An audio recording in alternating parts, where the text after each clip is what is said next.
tapa, por así decirlo, la nota principal del cohete a la luna digital de hoy, sobre un diseño de Ale Ross y animada por Silvia Canosa. Parece una escena del Batman de los 60, ¿se acuerdan cuando jugaban con las onomatopeyas típicas de los cómics, de boom, zap, pow, bang, todas esas cosas, que no puede ser más apropiada al artículo y al título del artículo, que es Todos contra Todos. Bueno, como hablamos con Marcelo Escolar, está todo el mundo pendiente de lo que van a ser las elecciones del segundo domingo de noviembre. Ahora, en el camino hacia las elecciones legislativas hay una cantidad de temas que son fundamentales. Algunos tienen que ver con la economía, otros tienen que ver con la justicia. Y en la economía es probable que tengamos a partir de mañana una semana muy movida, porque hay hoy domingo 3, vencen una cantidad enorme de miles de millones de pesos en un bono que se llama bono del Tesoro 21 por el año en curso, que el Tesoro tiene que pagar mañana. Vence hoy y tiene que pagar mañana. Son 68.100 millones de pesos entre capital e intereses. Y a esos 68.100 millones hay que sumar otros 4.200 entre el que se llama Bonar 22 y las letras intrasector público. Bueno, más allá del nombre, pues, siempre es muy gracioso los nombres de las colocaciones financieras. Es deuda que la colocó Luis Caputo, Toto Caputo, el Messi de las finanzas. El Messi de las finanzas, entre fondos del exterior. La agencia de información Bloomberg dice que el mayor tenedor en este momento es el fondo Franklin Templeton, que tiene el 17% del total. El segundo es un fondo de jubilados del Japón. El tercero, el fondo Pellegrini del Banco Nación. Y el resto se reparte entre una serie de bancos y fondos que le fueron comprando en puchos a Franklin Templeton. Ahora, la Secretaría de Finanzas, ante estos vencimientos, siempre busca refinanciar esa deuda. Pero esta vez la Secretaría de Finanzas no buscó refinanciar esa deuda. Yo no sé la causa por la que no buscó refinanciarla. ¿Se puede escapar una cosa así? Y no sé si se le escapa a un gerente financiero de una pyme o de una multi. Lo rajan de una patada en el tuje. Una patada en el tímpano, ¿no? Sí, lo ponen en órbita. Entonces el Tesoro mañana tiene que pagar 72.300 millones de pesos. El problema es que no los tiene. Y entonces, cuando el Tesoro tiene que hacer un pago y no tiene la guita, ¿qué hace? Se la pide al Banco Central. ¿Y el Banco Central qué hace? El Banco Central imprime, emite. Ahora, en caso de que ocurra esto, la otra posibilidad es que no pague, sea un default entre una deuda en pesos, lo cual, digamos, sería un escándalo, ¿no?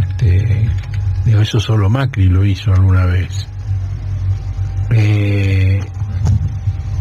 Ahora, si le pide al Banco Central, el Banco Central emite, le da los 72.300 millones, los paga, bueno, el martes debería convocar una licitación para, digamos, no se refinanció previamente, pero lo hace después, para devolverle al Banco Central. Pero esto implicaría que entre el lunes y por lo menos el jueves, habría en el mercado 72.300 millones de pesos de emisión monetaria, que, bueno, ese sí es el combustible ideal para generar tensión financiera. Por dos vías posibles. Una es, digamos, que directamente esa guita vaya a la compra de dólares financieros, que es lo que se supone que podrán hacer los dos primeros, Franklin Templeton y los japoneses. Pero también hay otra que es digamos, colocar esa guita en pesos, exigiendo una tasa alta, lo que a su vez generaría mayor presión sobre el dólar financiero.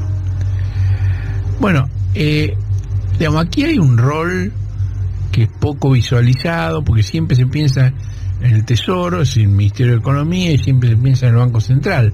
Menos se piensa en la Comisión Nacional de Valores, pero la Comisión Nacional de Valores tiene un rol muy importante y nunca prohibió que los fondos del exterior accedieran a la operatoria que se llama contado con liquidación.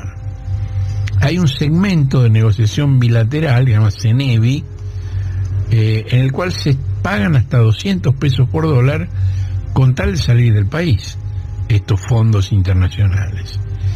Y esto puede tener consecuencias nefastas para el país, que al fondo Franklin Templeton no parece preocuparle. Incluso hay quienes dicen que este fondo disfruta de esa situación porque siente que los empomaron, que, digamos, hicieron una inversión en pesos, mejor dicho, trajeron dólares, y después no pudieron completar la bicicleta dolarizando y yéndose, que ha sido, digamos, uno de los temas de debate entre el Ministerio de Economía y el Banco Central.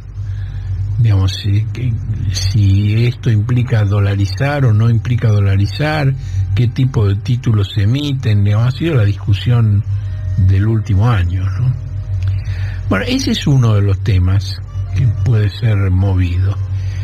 El otro es la situación de la crisis de la Corte Suprema de Justicia, donde en los últimos días se eligió un nuevo presidente y un nuevo vicepresidente, que son Horacio Rosati y Carlos Fernando Rosenkrantz, que se votaron a sí mismos. Es decir, intercambiaron sus votos y además cada uno votó por sí mismo. Y el tercero que los votó fue Juan Carlos Maqueda.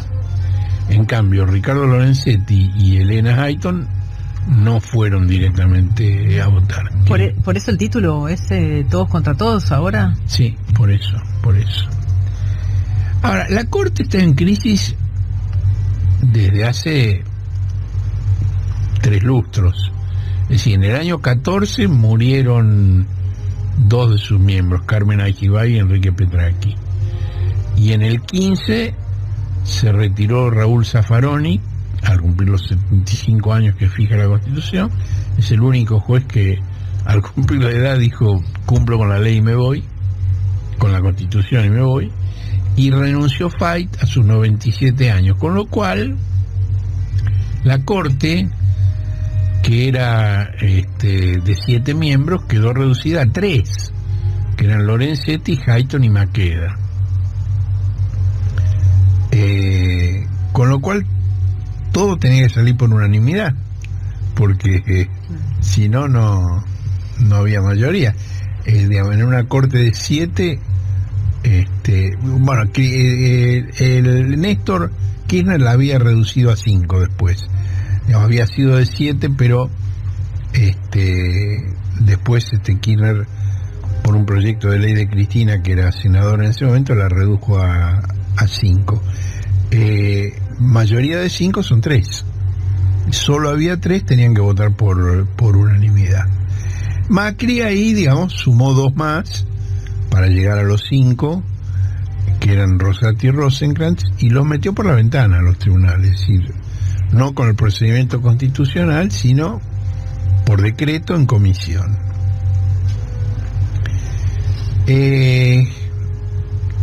Ahora, cualquiera sea el resultado de las elecciones de noviembre, es muy improbable que alguien tenga mayoría en las 2 cámaras del Congreso. y mucho menos los 2/3 en el Senado, que son, digamos, el número necesario, ya sea para remover a un juez por juicio político o para nombrar a otro en su lugar.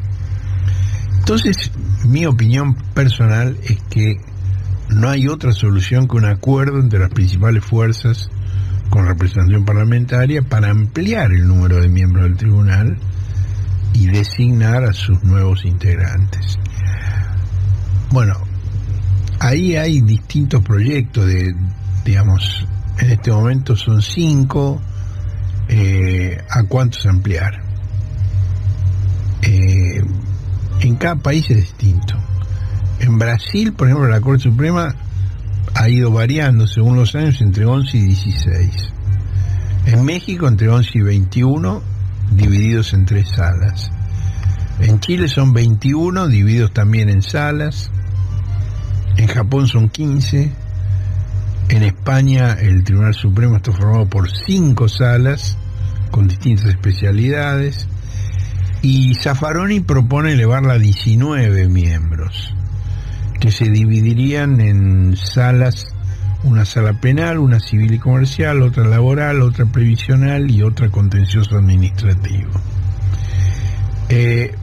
Para algunos temas, según la propuesta de Zaffaroni, podría exigirse la unanimidad de la sala respectiva, y en algunos casos especiales fijados por ley o por la propia Corte, en pleno del tribunal. Ahora, el presidente Alberto Fernández entiende que la división en salas va en contra del artículo 108 de la Constitución, que dice que el Poder Judicial de la Nación será ejercido por una Corte Suprema de Justicia. Pero que interpreta como que las salas son una multiplicación. Por eso digo, es una cuestión de interpretación. Vos podés entender que una quiere decir una todos juntos, o podés entender que es una dividida en salas. Digo, la Constitución no dice que no se puede dividir en salas. Si no lo dice, está permitido. Si no lo dice y no contradice ningún principio general del derecho o de la propia Constitución. Ya ha habido, digamos, proyectos de incremento, por supuesto, y de división en salas. Ha habido 2 presidentes radicales que propusieron eso, que fueron Arturo Vila y Raúl Alfonsín. Otro presidente radical, que era Arturo Frondizi, había aumentado el número de miembros sin dividirla en salas. Luego que es una posibilidad. Ahora, sobre todo, lo que es una imposibilidad es llegar a una solución sin una vía de este tipo. Y por supuesto el número es importante, el tamaño importa, porque cuanto más sean, más factible es una negociación, porque habría, digamos, cargos para satisfacer la participación de distintas fuerzas políticas. Hay un episodio histórico previo, que yo he narrado en algunos de mis libros, que fue la ampliación de la Corte en la década del 80 y del 90, que la estaba negociando el presidente Alfonsín con el líder de la oposición peronista, Antonio Cafiero, el abuelo de Santiago. Alfonsín había propuesto aumentar de 5 a 7 y negociar con Cafiero que uno lo propusiera el gobierno radical y el otro la oposición peronista. Y eso caminaba bien hasta que sorpresivamente para él y para Alfonsín, Cafiero perdió la interna con Menem. Y cuando Cafiero perdió la interna con Menem, Menem congeló las negociaciones. Y le dijo a José Luis Manzano, que era el negociador por Cafiero, le dijo: pero Chango, dice, ¿para qué vamos a ampliar a 7 y darle 1 a ellos, cuando después de las elecciones podemos ampliar a 9 y nombrar 4 nosotros? Y es lo que hizo. Exactamente. que es lo mismo que hizo el carcelero en Jujuy, con la diferencia que a Menem le llevó un año largo y al carcelero lo hizo en una semana. En cuanto asumió, el carcelero es, en sentido de la trampa, más eficaz que Menem, lo cual Es mucho no decir. es poco decir. No es poco decir. Bueno, ahí en ese momento Menem, digamos, consiguió la ampliación de 5 a 9 y nombró, entre otros, a su socio en el estudio de La Rioja, que era el comisario, el ex jefe de policía Julio Salvador Nazareno. El jefe de policía, boticario y curioso del derecho municipal. Candidato ideal. Sí, realmente notable, notable. Este país se ha privado de pocas cosas, ¿no? De pocas cosas. Ahora, digamos, en estos días se ha citado mucho, a raíz del precedente de Rosati, el caso de que Nazareno se votó a sí mismo para presidir la Corte en el año 2000. Ahora, lo que no se ha mencionado es que no fue el primero.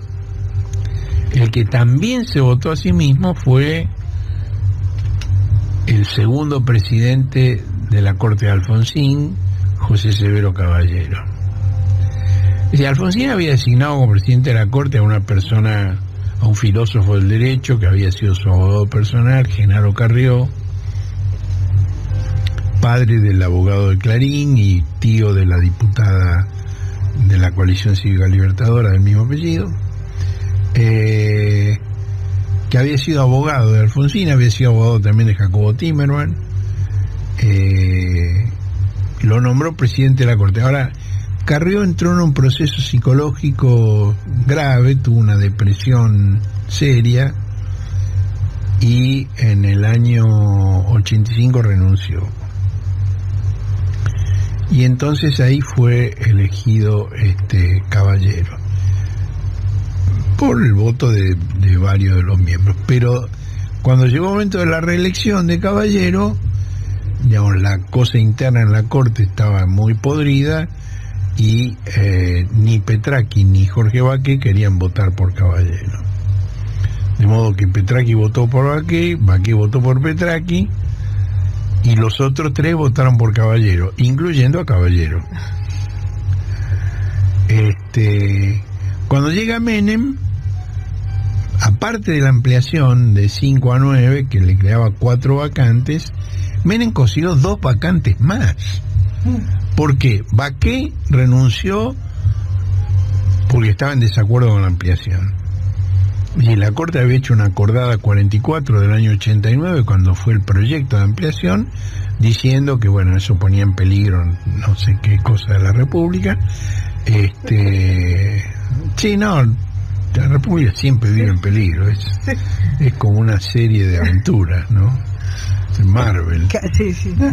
Como se diría. Temporadas por temporadas, Sí, episodios. sí. Viste que La República de Papel en vez de la Casa de Papel. exacto.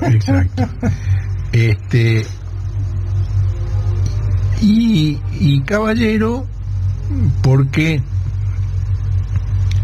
los servicios de inteligencia de Menem descubrieron que no solo había votado por sí mismo para presidente, sino que antes de ser ministro de la Corte, en un cargo judicial, como juez se había regulado honorarios a sí mismo por un peritaje que había encomendado realizar. Entonces le mostraron esos papeles y dijeron: elegí cómo querés irte.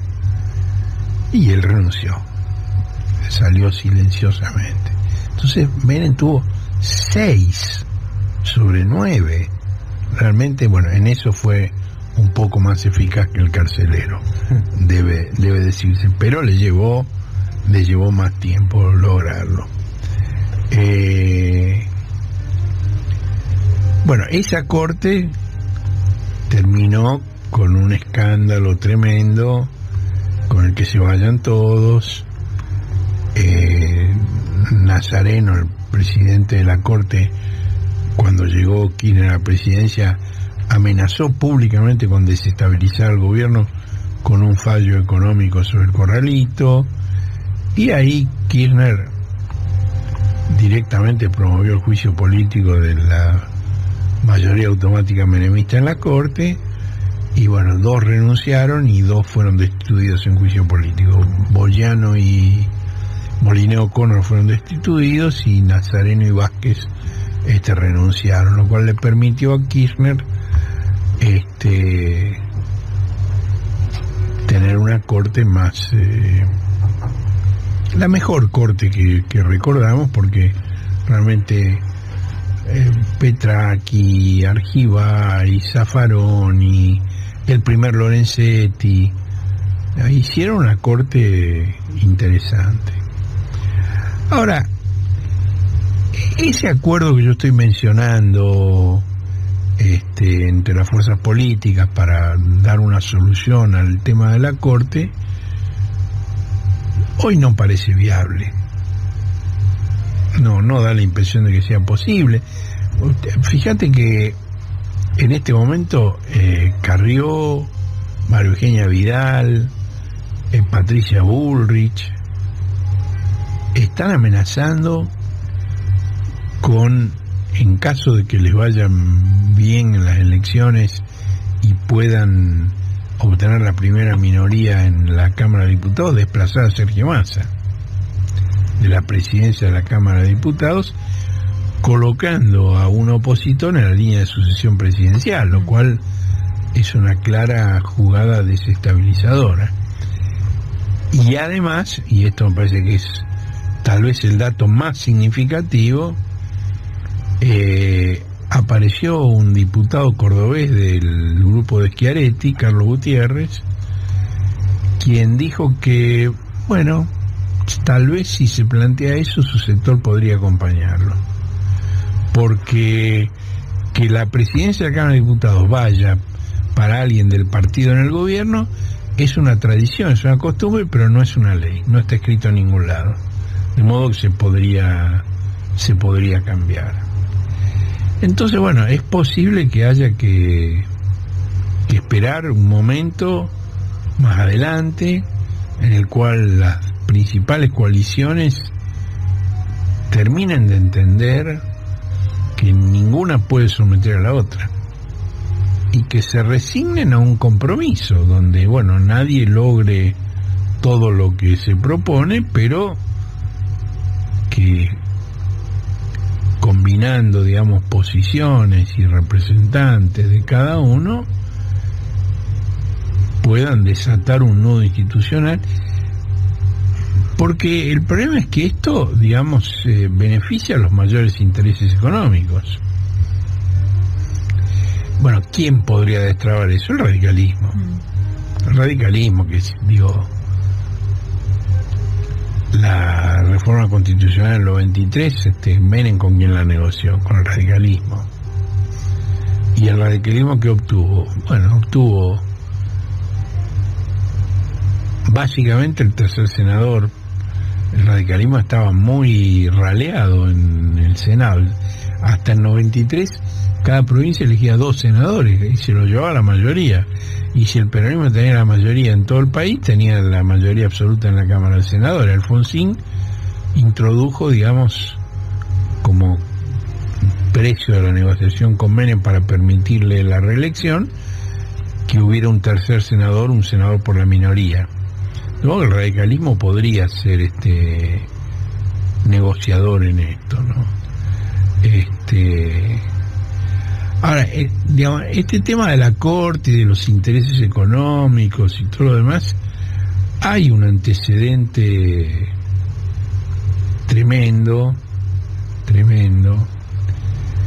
en la década de 1930, cuando se produce el golpe del 6 de septiembre, en que el general Uriburu derroca al presidente Hipólito Yrigoyen. Eso fue el 6 de septiembre. El 10 de septiembre, 4 días después, la Corte Suprema firma una acordada donde sostiene que el gobierno de facto está en posesión de las fuerzas militares y policiales necesarias para proteger la libertad, la vida y la propiedad. Y entonces, por razones, comillas, de policía y de necesidad, y con el fin de mantener protegido al público y a los individuos cuyos intereses puedan ser afectados, da validez a los actos del gobierno de facto. Que es una confesión sobre el rol de la Corte, tiene que proteger el derecho de propiedad. Bueno, esto tuvo un precio, tuvo una contraprestación. Es decir, la Constitución del año 1860, y durante 7 décadas, el presidente de la Corte lo designaba el Poder Ejecutivo, y era vitalicio. Y que era el modelo de Estados Unidos. En Estados Unidos sigue siendo así. Y ahora, a cambio de esta acordada vergonzosa que, digamos, ensucia el rol de la Corte Suprema para siempre,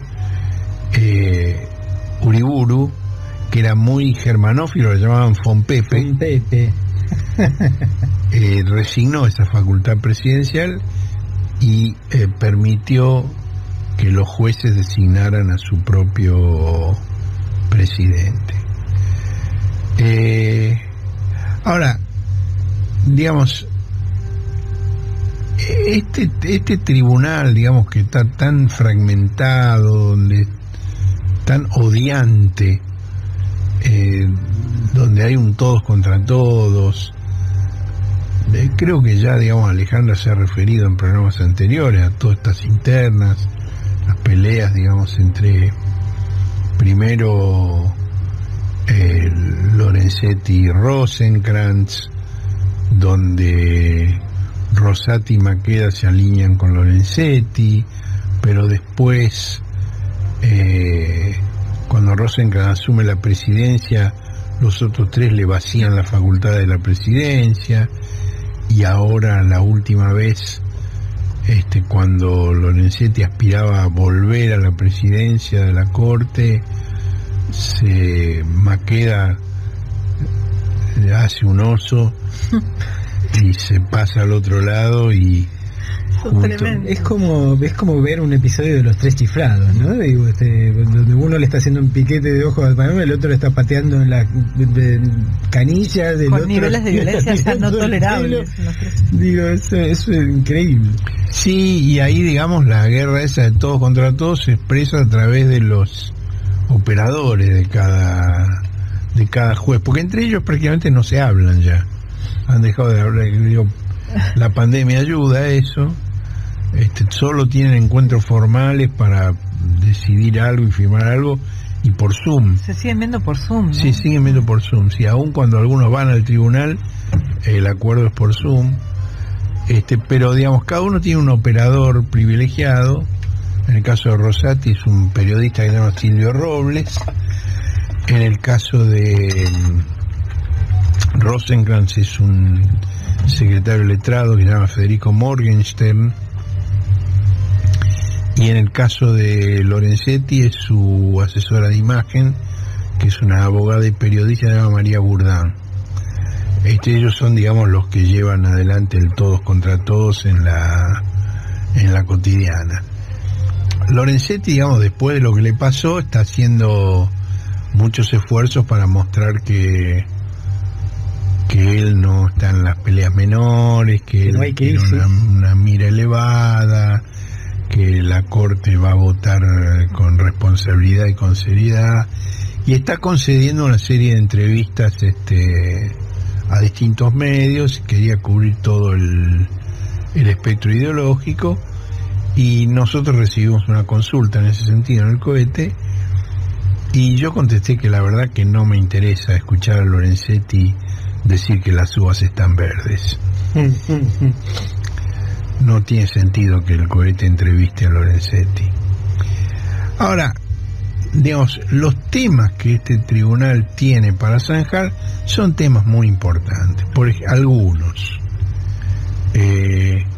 la ley que votó la legislatura porteña, y que es lo que hablábamos al principio del programa de hoy, erigiendo al Superior Tribunal de la Cava como alzada de los juzgados nacionales de distintos fueros, con la intención de que salve a Macri por la quiebra del Correo.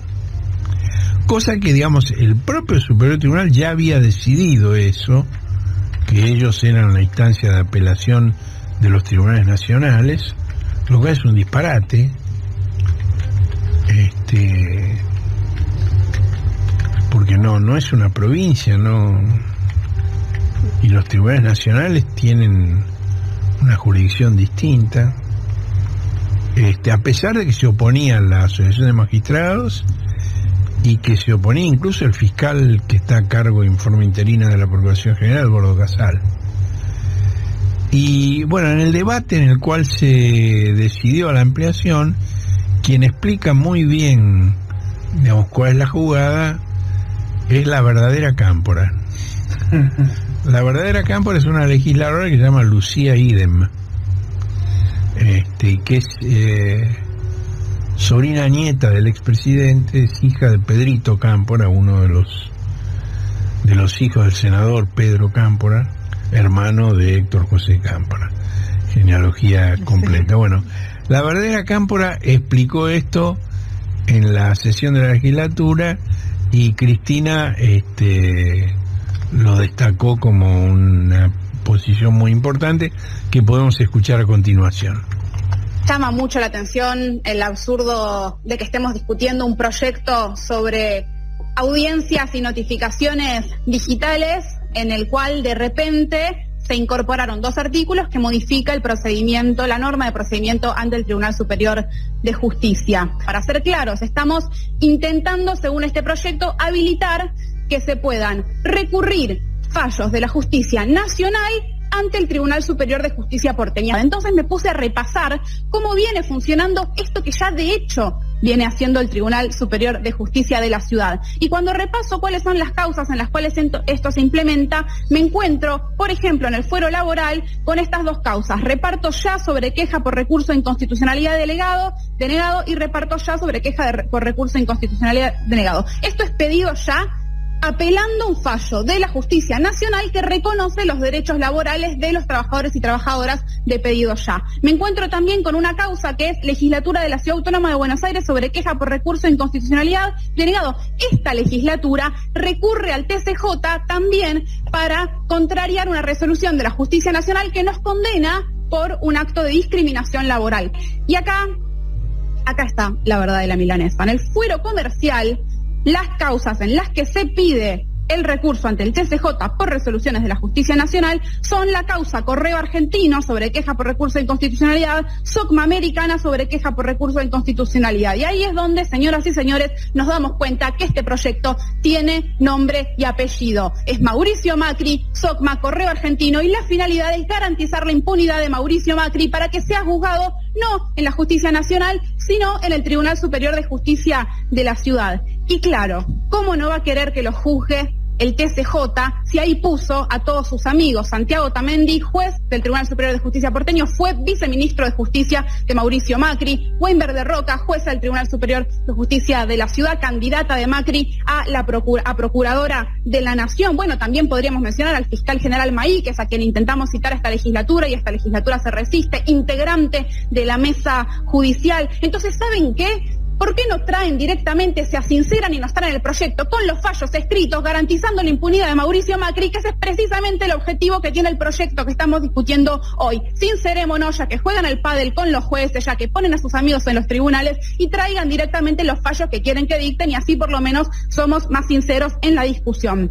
Y en esto, bueno, vamos a tener dentro de poco acá en el recinto también un integrante de esa mesa y que mucho nos va a poder contar, Darío Nieto, quizás tenga mucho para esclarecernos. Por ahí quiere entrarnos el pliego de Darío Nieto también para el Tribunal Superior de Justicia. Pablo Cluceras, también integrante de la mesa judicial, llamativamente candidato de la Franja Morada en la lista de graduados de la Facultad de Derecho. La verdad, Franja Morada, gente ha visto mucho para lamentar en relación a algunos de los principios que decían defender. No bastardeen la autonomía de la ciudad, asincérense que lo que están haciendo con este proyecto es garantizar la impunidad de Mauricio Macri en una causa por la que nos viene estafando a todos los argentinos y argentinas hace más de 20 años, que es la del correo argentino y la quiebra, y dejen de poner a esta legislatura y a la justicia de la ciudad de rodillas ante su espacio político. El cohete a la luna. Periodismo. La última frontera. Y nos habíamos quedado escuchando a Lucía la verdadera Cámpora, como la definió Horacio, y nos quedaba pendiente el cierre, ¿no? De la cuestión. Sí, no, digo, ¿por qué es tan importante la Corte Suprema? Digo, porque tiene una cantidad de temas que son fundamentales para la dirigencia política, para el conjunto de la sociedad, para la economía. Digo, un resumen mínimo, tiene muchas más cosas, pero por ejemplo, está el tema del inminente procesamiento de Macri por el espionaje ilegal a los familiares de los tripulantes del submarino San Juan. Ahí, bueno, es muy interesante el juez que está a cargo, se llama Martín Bava, que es un juez que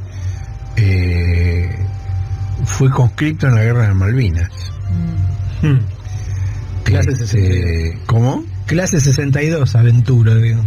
Tenía 19 años en ese momento. Y ese es el juez que citó indagatoria a Macri. Digo, después de la guerra estudió en la UBA, se recibió en el 91. Y bueno, es un juez que no es un típico representante de la familia judicial.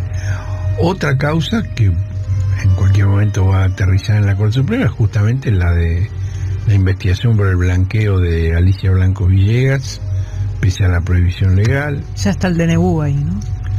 De Mauricio Macri, del blanqueo. Ya está en la Corte. Uh-huh. La declaración de las tecnologías de la información y la comunicación como servicio público esencial, la conformación actual del Consejo de la Magistratura, la nulidad de la causa vialidad. Esa causa vialidad es la causa en la que se intenta juzgar a Cristina por obras en una provincia que fueron incluidas en el presupuesto nacional que aprobó el Congreso de la Nación, que se realizaron en tiempo y forma y que se pagaron sin sobreprecios, y en las que entre la presidenta y los funcionarios provinciales que intervinieron había 12 ravioles de organigrama en el medio. Y sin embargo la quieren jugar a ella. Un disparate. Bueno, eso lo tiene que resolver la Corte, que deliberadamente ha dejado abierto. Ella lo podría haber cerrado hace mucho tiempo, porque es un disparate esa causa. Otra, la detracción de los fondos excesivos que la Nación le había transferido a la ciudad autónoma para el pago de la policía local. Es decir, durante el gobierno de Macri se hizo la transferencia de la policía y, de acuerdo al estatuto vigente, cuando se transfiere una función hay que transferirla con los fondos para su funcionamiento. Bueno, en este caso le transfirieron con el pretexto del traspaso de la policía, le pasaron mucha más mosca de la que correspondía. Y Alberto Fernández revisó eso y le quitó esos fondos, y eso está en la Corte en este momento. Y otra causa más es las causas que el carcelero fraguó contra Milagro Sala y contra una docena de militantes de la organización barrial Tupac Amaru, por los jueces de Jujuy, y que tiene que ver, digamos, es el comienzo del uso de la justicia para perseguir al adversario político, y no a cualquier adversario político, a una indígena, mujer, negra, pobre, que organizó, digamos, a un sector importante de su clase social en un plan realmente ejemplar de construcción de viviendas, y que movilizó en su contra a todas las clases altas de Jujuy, incluyendo, por cierto, a las empresas constructoras que sintieron que se les amenazaba un gran negocio. Y decidió entrar, ¿no?, a jugar políticamente, amenazando la lógica del bipartidismo. Exactamente. Bueno, en el 30 la Corte Suprema colocó la propiedad en el podio de los valores que justifican, que legitiman la violencia oligárquica, en aquel caso contra la primera presidencia que representó de alguna manera los intereses de las clases medias. Y hoy, digamos, la redefinición de ese rol de la Corte Suprema sigue siendo, 9 décadas después, un asunto de necesidad y de urgencia.